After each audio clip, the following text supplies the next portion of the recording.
In the early days of Islam, the desert was not just a landscape. It was a battlefield of fate. They were heading north to what is today Jordan. Before them lay a valley, steep, wide, and treacherous. Beyond it, the flatlands near the town of Muta. And there, under the shadow of Rome, stood the enemy. Not Romans in name alone, but Ghassanids, Arab Christians and client kings of the Eastern Roman Empire, well-trained, well-equipped, supported by one of the greatest empires in the world, 50,000 strong. The Muslim army had just 3,000 against 50. For any army, this wasn't just a disadvantage, it was a death sentence. The Prophet had appointed 3 commanders for this mission. One by one, they fell in the fight. With no one left to lead, the army stood on the edge of collapse, surrounded, outnumbered, leaderless. And then Khalid Ibn Al-Walid stepped forward, a veteran of Uhud, a cavalry commander turned believer, a man who once stood against the Prophet, now fighting for him. Khalid would not simply survive this battle, he would master it. That night, he commanded every man to build his own fire. 1 fire per soldier, not per unit. Then they walked in slow circles around the firelight.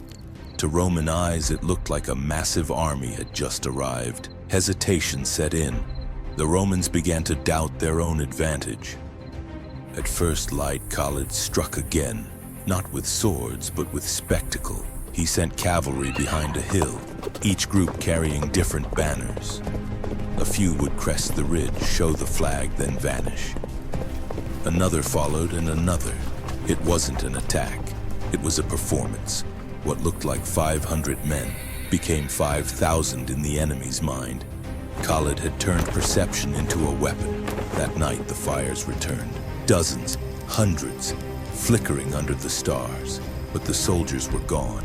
Khalid had executed a perfect deception. The Muslims withdrew silently, leaving behind the illusion of strength. The Romans, still unsure of the trap, never chased them. What began as certain defeat became the first spark in the legend of Khalid Ibn Al-Walid. The year is 633 CE. Arabia is unified. The tribes now march under one banner, the banner of Islam. In Medina, the first caliph, Abu Bakr, surveys the horizon. Most leaders would pause, consolidate, not Abu Bakr. He writes to his general, "Keep going." The next target, Umar, was unthinkable. The Persian Empire, a colossus of the ancient world. 12 centuries of glory, a global superpower. To even imagine its collapse was madness. But Khalid Ibn Al-Walid was not bound by imagination. He sent Hormuz a letter. It said only this: "I'm coming." Hormuz prepared his forces, confident, arrogant. He expected an Arab raid, quick, weak, forgettable. But Khalid did not raid. He invaded. At the Battle of Chains, Persian infantry were bound together with iron links, shoulder to shoulder, to prevent retreat. Before battle, a duel. Hormuz challenged Khalid to single combat. They fought in the center of the field. Ancient honor between 2 seasoned killers. But Hormuz had set a trap. As Hormuz fell, a dozen of his best men rushed forward to strike Khalid down. But Khalid was not alone. His lieutenant, Kaka ibn Amr, rode to his side. Together they cut the Persians down. The Muslim army charged, swift, coordinated, brutal. The Persian ranks, chained, trapped, collapsing in their own confusion. What had once seemed a wall now became a cage. Khalid's cavalry shattered the flanks. The center collapsed. Hormuz was dead, and the great Persian host scattered. The Arabs had entered the heart of the Persian world, and they had won, and still he did not stop. Khalid was not chasing victory. He was chasing destiny. 634 CE, the Euphrates, a lifeline of empire, and now a dividing line between 2 worlds. On one side stood Khalid ibn Al-Walid with 15,000 men. On the other, the combined might of Rome and Persia, 150,000 troops, outnumbered 10 to 1. By every rule of war, this battle should have ended him. But Khalid didn't play by rules. He studied the river, watched how it curved, and planned. He made space, invited the enemy across. To the Romans and Persians, it looked like retreat, but to Khalid, it was the bait. He waited, patiently, until 50,000 had crossed to his side. They thought they had him. He made room for them, gave them ground. What kind of general gives up the river? Then, like lightning from the dunes, Khalid struck. His infantry pressed the enemy just enough, not to win, but to hold. Then came the cavalry, hammering into the mass over and over. Charge, retreat, then charge again. Each assault pushed the enemy back, tighter, denser, until there was no room to swing a sword. And when they finally realized the trap, it was too late. The bridge was already lost. There was no way out. They were crushed, not by numbers, but by precision. The river ran red. The Romans and Persians ran broken. He had used terrain, psychology, and patience to defeat a force 10 times his size. And once again, he did the impossible. 636 CE from the east, 4 Roman armies, 120,000 men. They came from every corner of the empire. Greeks, Slavs, the Armenians, Germans, and even Turks. At their head stood Prince Vahan, proud, calculating, ruthless. Just 30,000 Muslims, outnumbered 4 to 1. Khalid had been demoted, stripped of official command by Caliph Umar.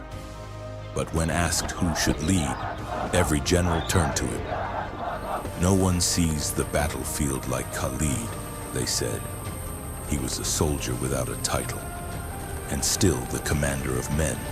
Before the battle, they returned the taxes to the people. If we fall, they said, let it be with honor, not as thieves. Khalid gathered every available force from Syria and Palestine. He didn't want the Roman armies scattered. He wanted them all in one place. Yarmouk, a narrow plain boxed in by canyons. Khalid divided his army into 4 infantry blocks and 3 mobile cavalry wings, 2 behind the lines. 1, the reserve, under his direct command. For 6 days, they fought. Every charge, every push was met, repelled, reversed. The Roman morale began to erode. No matter what they tried, they couldn't break the Muslims. 1,000 warriors here, 500 there. Each day, more kept coming. By day 4, even the veteran Abu Sufyan had lost an eye, but the lines held. Then, something strange. A Roman envoy crossed the field to Sim, asking for terms. Khalid greeted him with hospitality. They spoke for hours of treaties, weather, and war. Eventually, the Roman said, "You're not negotiating, are you?" Khalid smiled. Number, of course not. The envoy wasn't sent to win peace. He was sent because the Romans knew they were losing. When the final assault came, it was merciless. They rushed to the bridge, but Khalid had already taken it. The river was closed, their fate sealed. Prince Vahan ran. Khalid followed. "You are a warrior," Khalid told him. "You deserve a warrior's death," and he gave it to him. Khalid Ibn Al-Walid struck Prince Vahan down in single combat, ending the last Roman hope on the battlefield. Yarmouk was more than a victory. It was the moment Rome's eastern dominion began to collapse. By 642 CE, the sword had finally fallen silent. He was neither killed in battle nor slain by a sword, but dismissed. Caliph Umar relieved Khalid of duty because he succeeded too well. His family secured a place in the new order, but Khalid himself faded from the battlefield, like a storm that had passed. Lying on his deathbed, Khalid looked down at his own body. His words are immortal. I have fought in so many battles. There is not a spot on my body. Yet here I am, dying in my bed, like a cow. The man who broke empires, who routed legions, was taken not by blade or spear, Khanum, but by time. He was never defeated in battle, not once, not by Rome, not by Persia, not by man. Khalid Ibn Al-Walid, Saifullah, the sword of Allah, the warrior who forged the early Islamic empire and changed history forever. He died undefeated.